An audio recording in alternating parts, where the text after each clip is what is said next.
Hey everyone, I'm Joanna Rogister, Wellness Renegade, and this is Real Talk Wellness Renegades, part of Speak Up and Empower's online community of heart-centered people that are focused on creating a world that they envision for themselves. We bring together the experts to share their wisdom and knowledge and to give you the tools that you need to become and to create the world that you're looking for yourself.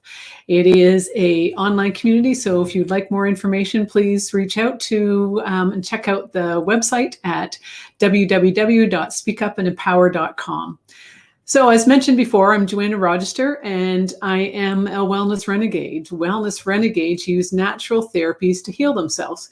When you come to understand your body and connect with your emotions and the way your brain works and your thought processes, when you become more an observer in your life, then you can recognize when things are out of balance or when change needs to take place. And when you understand natural therapies and how they work and why they work and how you would utilize them, then you can come to see that when your body is out of balance, when things are not working the way, in an ideal way, that you can come to understand which natural therapy would help you. For example, if all of a sudden you're feeling overwhelmed in your life, then that is a sign to come back into the moment, to be more present, to become more aware of what's taking place right in front of you.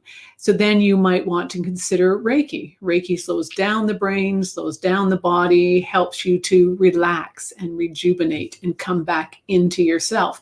So this may be a great tool for you, especially at this time of year with the way that the world is working right now, to come back into yourself and to become more present. So that's how Wellness Renegades work. And, I always think that natural therapies, ideally, we look at natural therapies first. And if we don't get the relief we're looking for, then we can turn to more, the Western remedies or Western allopathic therapies.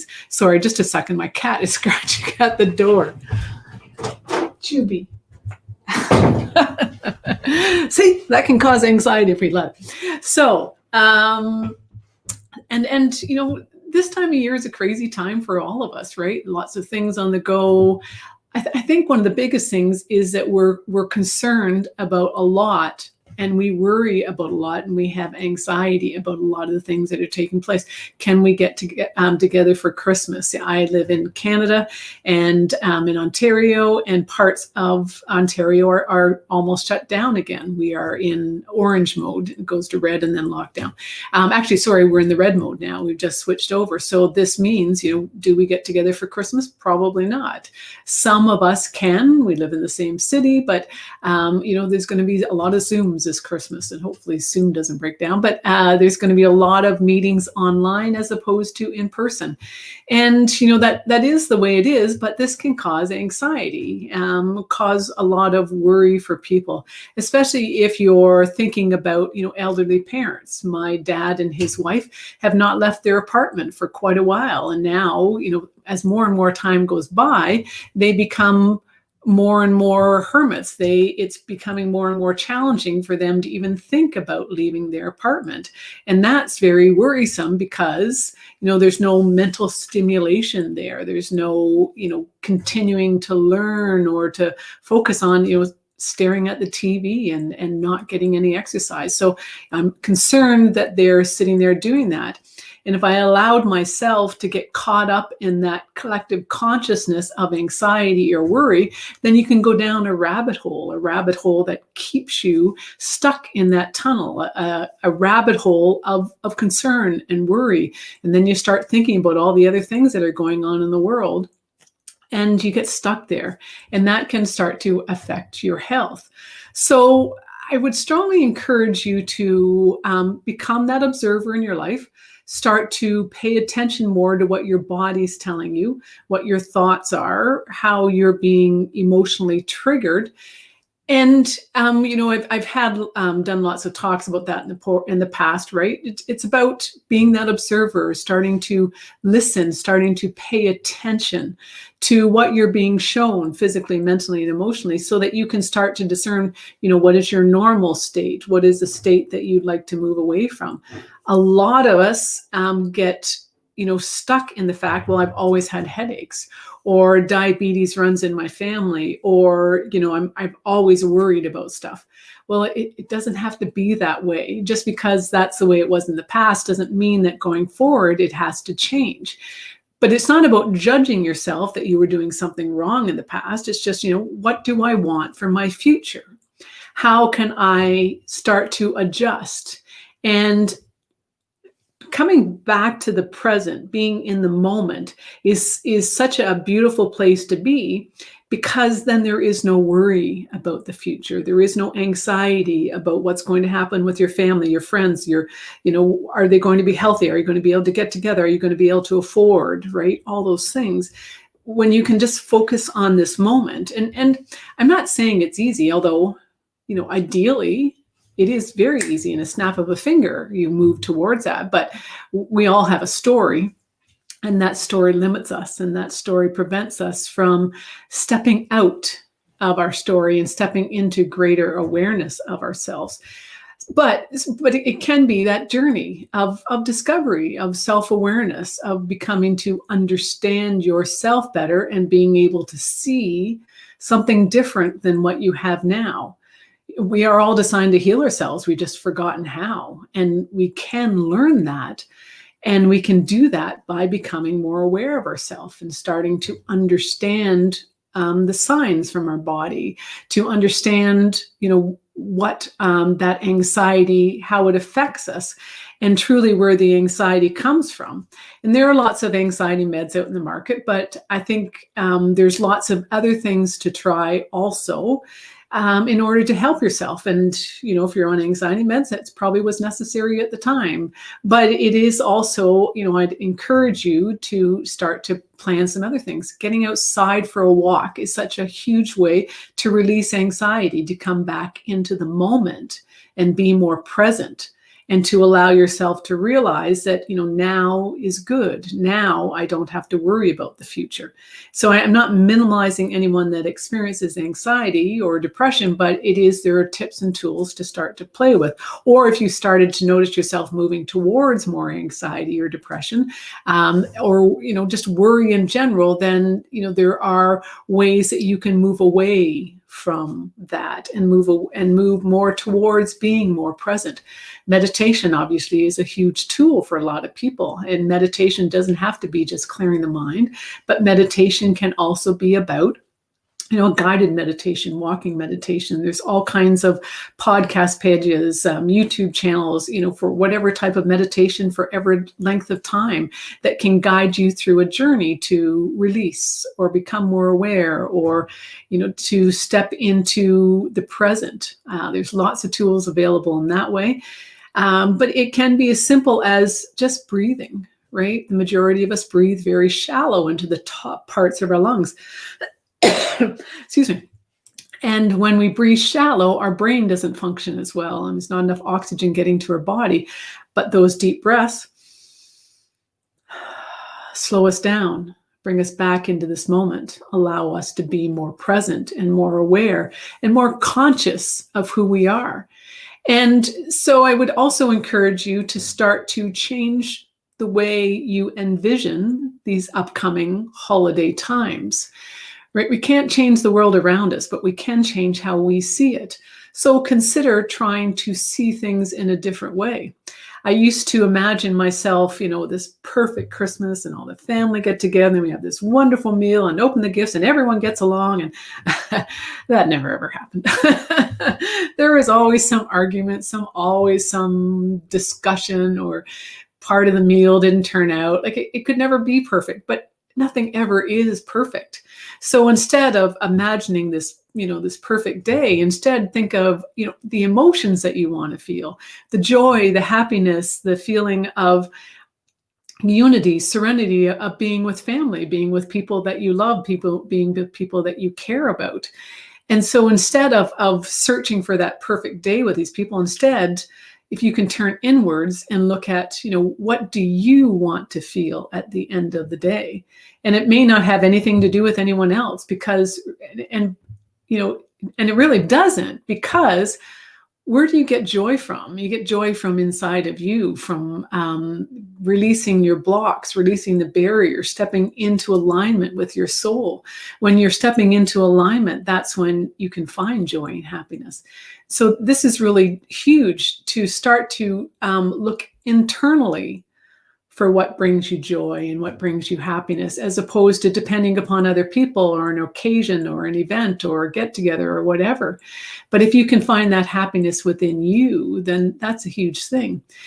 I used to have, when my family got together, there'd be 20 to 25 of us getting together, and we would have this big meal, and we would, I always envisioned it, right? The joy and happiness of that. But years later, my kids finally told me, Mom, we don't want the perfect meal. We want to spend time with you and be happy with you. And I lost sight of that over the years. But coming back to that, now it is about that. I don't skip the meal, because I do love food and I am a bit of a foodie, but I don't have to have that perfect meal. And some things I prepare ahead of time now, as opposed to that day. And, sometimes food's actually better when it's prepared ahead of time, because, that day, but I also share out more. So I'm just, whoever's house it is cooks the turkey and the stuffing and the gravy and the potatoes, but everyone else brings everything else. And so there's less of a focus on having to have that perfect day, that perfect meal, that perfect connection with the family members. And instead, it's, what do I find makes me happy? It's actually being able to talk to my family. Because I don't know what it's like at your place, but if you're cooking for a lot of people, then you don't have the time to actually talk to people. Now in Canada, things are changing quite a bit because of this lockdown, that we won't be getting together, but we can do a Zoom and eat our Christmas meal together and enjoy that. And there will be some of us getting together, but it'll be a much smaller number, but that's okay. And if we can remember that that's okay, then we can let go of some of this anxiety and some of this worry. These are different times. Yes, ideally next year we will all be able to get together again. And it's I know it's not that simple, but it can be that simple, of letting go of this need to have that perfect time and to worry about everything, and instead move into thinking about yourself a bit more. So often, in particular as women, we spend a lot of time thinking about other people. What can we do for other people? How can we make them feel happy? Instead, it should be more about being self first. Not being selfish, right? But it's about putting yourself first. What do you want? What makes you happy? And if you say that it is cooking for your family, well, that is great. But is it so much about that cooking for the family, or is it that you want to be, that you feel this need to be perfect? Or is it that you need to be doing something for other people and that's why they love you? There's so many things behind this that I really encourage you to start thinking a little bit more. What is it about the holidays that you really love? And what really brings you that joy and happiness? I think so often just spending time with our family. So instead of, spending all that time cooking, can you do a puzzle? Can you play a game? Can you get outside and go for a hike? All of these things slow down our brain, slow down our body, and get us to be more present, be more in the moment, be ready to accept more of ourselves, and then accept more of other people. We can't change our family as much as we try to. We think we can help them or do things for them, but instead becoming to a greater acceptance of who they are, and knowing without any expectation of change that that's the way they're going to be. So how can we change how we see them? How can we change ourselves? How we deal with them, how we view them? How can we love them for who they are, the way that they are? Often, they are capable of more, but in this moment, they're not. This is the way they are right now. So can you learn to see them that way? Can you move towards seeing them that way and accepting them that way and allowing them to be that way without judging them? Because so often the things that really bug us about other people are actually the things that really bug us about ourselves. So if you find that someone, really irritates you, well, what is it about them that really irritates you? Because you're probably, looking at that mirror and seeing something about yourself and them that you would like to change yourself. So holidays can be an amazing time. They can be a wonderful time to get together with family if you can, or do it via Zoom. But it's also about coming back into you and remembering who you are without judgment, and learning to love more of you without thinking that others, that other people have to change in order for you to love them also. There's also a few things from a health and wellness perspective that I would encourage you. One, drink lots and lots of water over this holidays. So often we're drinking more alcohol, we're eating more food, we're not getting the sleep that we need. So drinking those fluids will help to flush out more of the toxins. If you can do some intermittent fasting where you stop eating at 7 or 8 o'clock at night and don't eat the next day until noon the next day, that would be absolutely wonderful. Gives your body that break, allows your liver to detoxify and clean out all the stuff that it takes in and just stores in it. Because our livers store a huge amount of toxins until it can deal with it. So if you can do that intermittent fasting, then that will help your liver to detoxify. I'm a huge proponent of the ketogenic diet. So if you can think about less carbs over the holidays, a bit more fat, but cutting out those carbs, all those sugars will be good for you. It will help to balance your mood and help your brain to function at a higher level. Deep belly breaths. Even as I was talking, I could feel the shortness of breath as I was, getting caught up in things. And so deep breaths help your body to function at a higher level, helps your brain to slow down, brings you back into that moment. And practice doing 5 deep belly breaths throughout the day. So 5 times a day, do 5 deep belly breaths, and it'll slow you down, bring you back into the moment.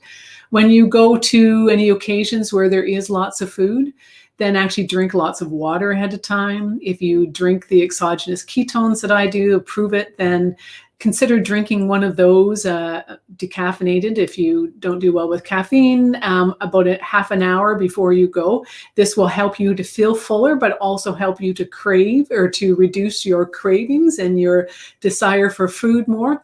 And it'll help you be in a better mood, but also it'll allow you, if you're not hungry when you go to your events, then you can pick and choose what you're going to eat rather than just loading up your plate and eating more.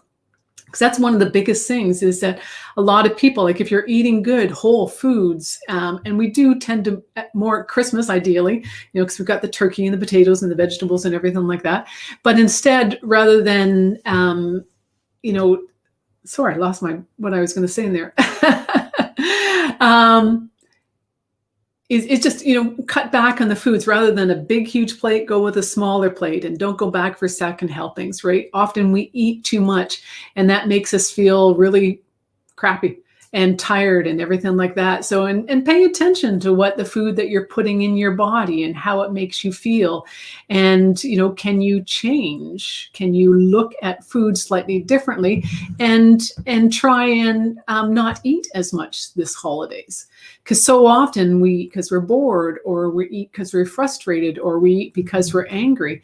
And if we can change, once again, the way that we see food, then we can change our lives. We can move forward more into a greater acceptance of ourselves and, that true love for ourselves.